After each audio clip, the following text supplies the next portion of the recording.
Hey, are you a business owner, entrepreneur, or professional? If so, we want you to apply to be a featured guest on our show. My name is Adam Torres, and I host the Mission Matters series of podcasts. I've recorded over 3,000 episodes, and we are just getting started. How do you know if you'd be a good guest to be on the show? Well, only one way to find out, and that's to apply, but I'm going to let you in on a little secret. We want guests that have a story to tell, guests with a brand, a product, or a service that can benefit my audience of listeners. If this sounds like you, go to missionmatters.com and click on Be Our Guest to apply. I'd love to talk to you and get to know more about your story. Again, head on over to missionmatters.com and click on Be Our Guest to apply. All right, now let's get into the show. Hey, I'd like to welcome you to another episode of Mission Matters. My name is Adam Torres. You can follow me on Instagram at AskAdamTorres. Keep up with my book releases, book tour schedule, signings, all that other good stuff.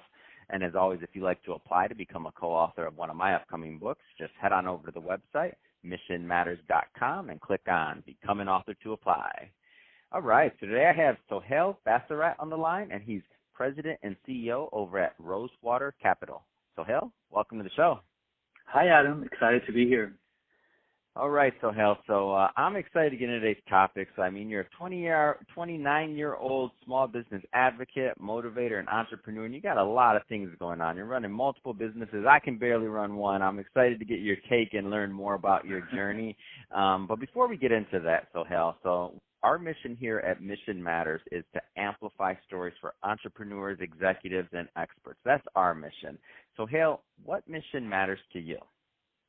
The mission that's super important to me with kind of the several different lines of businesses we're involved in, from our I Love Juice Bar concept to our Cowboy Auto Parts business to the commercial real estate portion of our company, is taking care of and creating more opportunities for our staff and our team, and kind of providing a motivation, the education, and moving people within the companies, moving them up and providing more opportunities to everyone in our companies.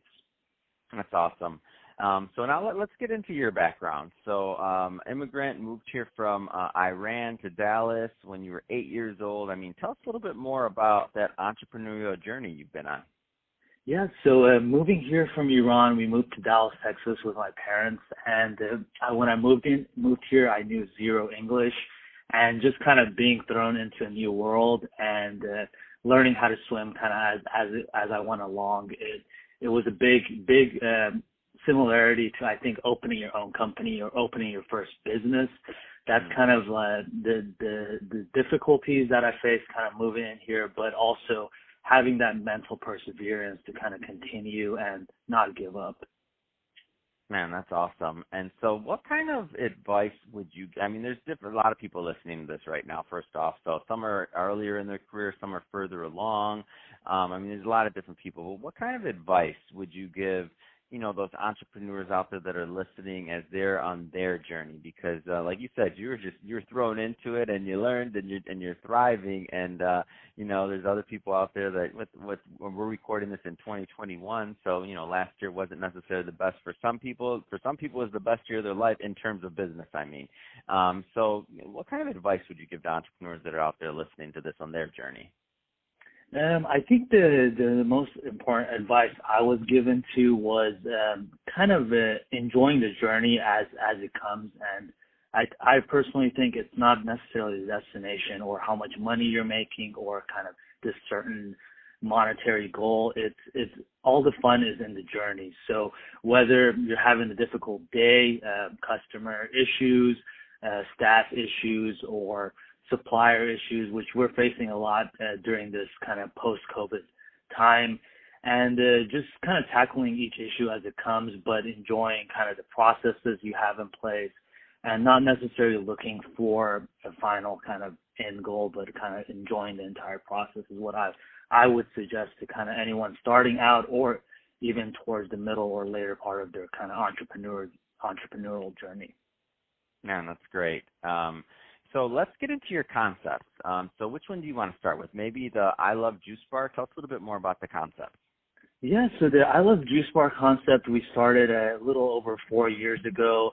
And It's a juice and smoothie and kind of healthy food concept that I think plays an important role with kind of everyone becoming more aware, kind of the health benefits and kind of taking care of our body and putting kind of what you put in your body is what you get out. So what separates us from some of our competitors in that space is we use whole fruits and vegetables. So if you go to kind of some of the older concepts in that space, they use a lot of ice in their smoothies or sugars, syrups, and things of that nature, where we actually don't carry any ice in our stores or have any sugar in the stores. We use the whole, like, frozen strawberries, frozen bananas, frozen blueberries, and then you taste the quality and you taste the difference for sure.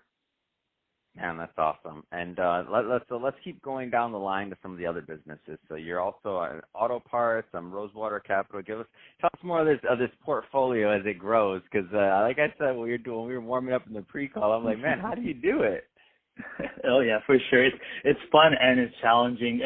A little background was I actually studied finance in college, and when I started my first job, it was more in the private equity and the investment management field, and I did that for 2 years out of college. But I always had that entrepreneurial itch in my system, and I always wanted to try something and see how it went. So we kind of started in the real estate world in the beginning, and bought several kind of warehouses and industrial properties. And then the next line of the business was the Cowboy Auto Parts, which we opened up. And the model on that is basically recycling and taking parts that are from current vehicles, whether they were like an insurance, auto auctions, and things of that nature, and taking those parts and the good parts and OEM parts and selling them to consumers. And that, I think there's multiple benefits to that, where you're obviously getting the parts cheaper, but you're also helping the environment in a small bit, where taking these parts instead of building new parts and kind of putting them back into the community. And then the last portion, which was the most recent one, is again the I Love Juice Bar concept. And as you can tell, these are all different businesses in several different industries, and each industry has its own problems that you have to, and its own challenges and its own opportunities at the end of the day. So it's super exciting for sure. So you're part of the Goldman Sachs 10,000 small businesses, and then you're also very active in the Dallas small business community. So tell me a little bit more about that. Yes, so the Goldman Sachs 10,000 Small Businesses program is a nationwide program where they basically select cohorts for each year, and they put together a group of people, kind of go through an interview process and narrow it down to 30 or 40 different businesses. And what's beautiful about it is there's different businesses from all industries. So in our cohort, we had lawyers, we had accountants, the dentist office, factory manufacturing, juice bar. So you're bringing in different ideas, different strategies, different challenges, and everyone sits together, and we have kind of multiple sessions throughout the week for a few months, and the program goes. And you're bringing different backgrounds, and I learned a lot. I think the biggest, the simplest way to put it is it's an MBA program with small businesses kind of brought in together, and you all learn from each other's struggles, and they do a great job. And I highly suggest any small business owners out there to definitely Google it, search their communities, and all the major cities in the U.S. have this program. Man, that's awesome. So, Sohail, first off, it's been great having you on the show. I love bringing mission-based companies on the show and sharing them with my audience, and you definitely have a strong mission out there. So if somebody wants to follow up and connect and learn more about their businesses or connect as an entrepreneur or your companies in general, like how do people follow up? Yeah, so the easiest way to reach me directly is I would say LinkedIn, and I think everyone that I know is pretty much on the LinkedIn website. So just search my name. I check my messages daily, so if you want to ever reach out, connect, network, I'm always open to helping anyone out there and kind of growing the network. And I'm also a big advocate of small businesses, and I think during these times we all need to help each other provide kind of suggestions, grow together. And what I've learned in my small business journey is you can learn from anyone you come across. You're definitely going to pick up something, and you may not use it today, but down the road, those suggestions and helpful things do come great. Fantastic. Well, Sohail, really appreciate you again coming on the show. And to the audience, as always, thank you for tuning in. Hope you got a lot of value out of this. Hope you learned a lot. Hope you're out there pursuing your mission. Don't forget, hit that subscribe button. Definitely want you to be a return listener or return viewer if you're on our YouTube channel. And Sohail, thanks again for coming on the show. It's been fun. Thank you, Adam.